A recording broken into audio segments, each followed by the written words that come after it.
हो, बेल म्हणजे काय? बेल म्हणजे की जामीन.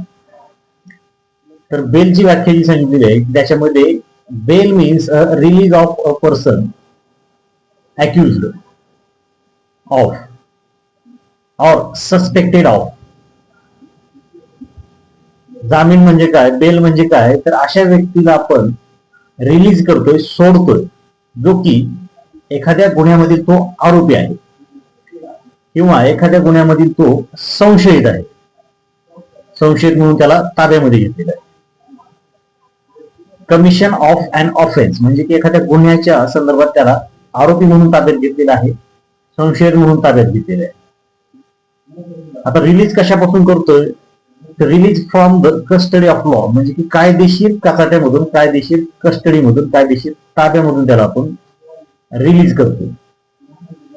रिलीज करतोय आपण, तर ते कशाच्या आधारे करतोय आपण? ते अपॉन सर्टन कंडिशन्स म्हणजे काही त्याच्यावरती शर्ती आणि अटी लागून किंवा त्याच्यावरती इम्पोज करून, अशा प्रकारच्या शर्ती आणि अटी आपण त्याच्यावर इम्पोज करतोय. कोण करतोय ते अटी आणि शर्ती इम्पोज? तर तो एखादा ऑफिसर ऑर कोर्ट म्हणजे एखादा पोलीस अधिकारी असेल, एखादा कार्यकारी अधिकारी असेल म्हणजे एक्झिक्युटिव्ह मॅजिस्ट्रेट असेल किंवा कोर्ट. हे तिन्ही पण, या तिन्ही पण अथॉरिटी एखाद्या व्यक्तीला काही सर्टन कंडिशन्स इम्पोज करून कायदेशीर ताब्यात असलेल्या व्यक्तीला जामिनावरती सोडतात म्हणजे बेल दिली जाते. त्याच्याच पुढे की on execution bye such person of bond or a bail bond. मग अशा व्यक्तीकडून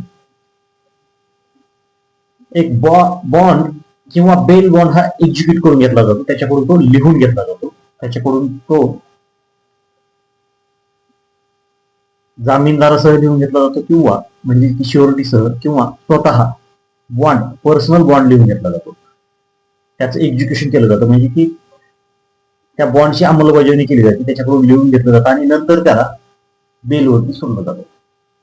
बेल म्हणजे काय? की कायमची तुम्ही शिक्षेपासून तुमची सुटका झाली का? तर अजिबात नाही. बेल घेण्याचा उद्देश एकच असतो, जोपर्यंत गुन्हा आणि तुमच्या विरुद्ध ट्रायल सुरू आहे तोपर्यंत तुम्ही हा देश सोडून जाणार नाही, हे राज्य सोडून जाणार नाही किंवा कुठल्याही पुराव्याशी छेडछाड करणार नाही. या अशा बऱ्याचशा ज्या योग्य वाटतील त्या